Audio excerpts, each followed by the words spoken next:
Bangla serial জগতের যে সমস্ত নায়িকারা রয়েছে তারা কে কত টাকা পারিশ্রমিক পান এবং তাদের মধ্যে সবথেকে বেশি পারিশ্রমিক কে পান।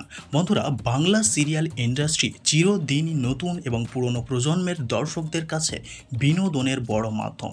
তাই এখানে অভিনেতা ও অভিনেত্রীদের পারিশ্রমিকের অঙ্কটা সিনেমার তুলনায় কম হয় না।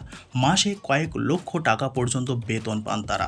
জি বাংলা এবং স্টার জলসা খ্যাত অভিনেত্রীরা কে কত টাকা বেতন পান আজকের ভিডিওতে আমরা সম্পূর্ণ জানব। সম্পূর্ণ ভিডিওটি দেখতে থাকুন আর চ্যানেলে নতুন হলে অবশ্যই চ্যানেলটি সাবস্ক্রাইব করে নিন। তো আজকের এই তালিকায় সবার প্রথমে রয়েছে অপরাজিতা আড্ডো। এই শোনো, এই শুনছো? বন্ধুরা, অপরাজিতা আড্ডো একজন সিনিয়র অভিনেত্রী। সিরিয়াল এবং সিনেমাতে অভিনয় করার দরুন তার অনেক জনপ্রিয়তা রয়েছে। তিনি এখন জল থই থই ভালোবাসা ধারাবাহিকে অভিনয় করছেন।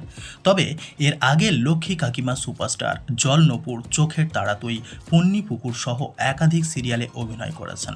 বর্তমানে অপরাজিতা মাসে ৪৫,০০০ টাকা পর্যন্ত পারিশ্রমিক পেয়ে থাকেন। এরপরে যিনি রয়েছেন তিনি হলেন পল্লবী শর্মা।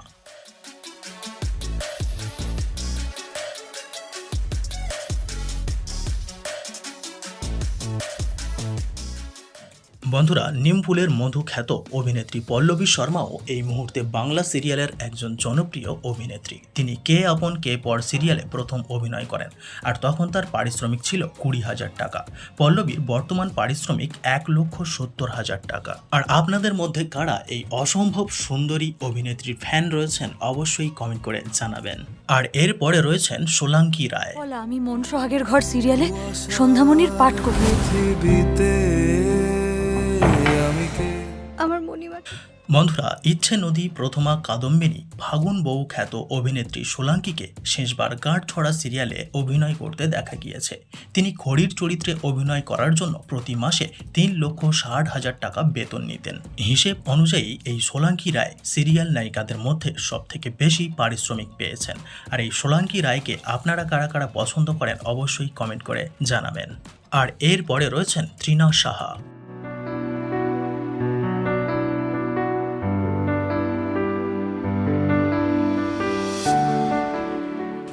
বন্ধুরা, খোকাবাবু, কলের বউ, খড়কুটো, বালিঝড় খ্যাত অভিনেত্রী তৃণাও পারিশ্রমিকের বিচারে পিছিয়ে নেই।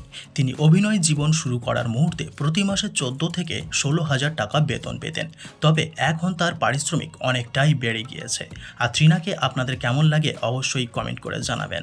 আর এরপরে রয়েছেন অঙ্কিতা মল্লিক। জীবন মঙ্গলময়, তবু চরণে যেন ঠাঁই হয়। বন্ধুরা, জি বাংলার জগদ্ধাত্রী সিরিয়ালে অভিনয় করেছেন অঙ্কিতা। আর এটাই তার প্রথম সিরিয়াল। তিনি প্রথম থেকে প্রতি মাসে ৭০,০০০ টাকা বেতন পেতেন। তবে সিরিয়ালের জনপ্রিয়তা বেড়ে যাওয়ায় তার পারিশ্রমিক এখন অনেকটাই বেড়ে গিয়েছে। বন্ধুরা, গ্রাম বাংলার দিকে এই অঙ্কিতা মাল্লিকের ভীষণ নাম ডাক রয়েছে, কারণ সেখানকার প্রত্যেকটা ঘরের বউঝিরা এই জগদ্ধাত্রী সিরিয়াল দেখতে ভীষণ ভালোবাসতেন। এবং সর্বশেষ যিনি রয়েছেন তিনি হলেন মানালি দে। বন্ধুরা, বউ কথা কও এবং ধুলো কণার পর এখন কার কাছে কই মনের কথা সিরিয়ালে অভিনয় করছেন মানালি। মানালির পারিশ্রমিক এখন প্রতি মাসে ২ লক্ষ টাকা। তো বন্ধুরা, এই ছিল বাংলা সিরিয়ালের নায়িকাদের মাসিক পারিশ্রমিকের গল্প। আর এই নায়িকাগুলোর মধ্যে আপনারা কাকে সব থেকে বেশি ভালোবাসেন অবশ্যই কমেন্ট করে জানাবেন। আর ভিডিওটি ভালো লাগলে অবশ্যই লাইক করবেন। আর চ্যানেলে নতুন হলে অবশ্যই চ্যানেলটি সাবস্ক্রাইব করে নেবেন। ফিরে আসছি পরের ভিডিওতে।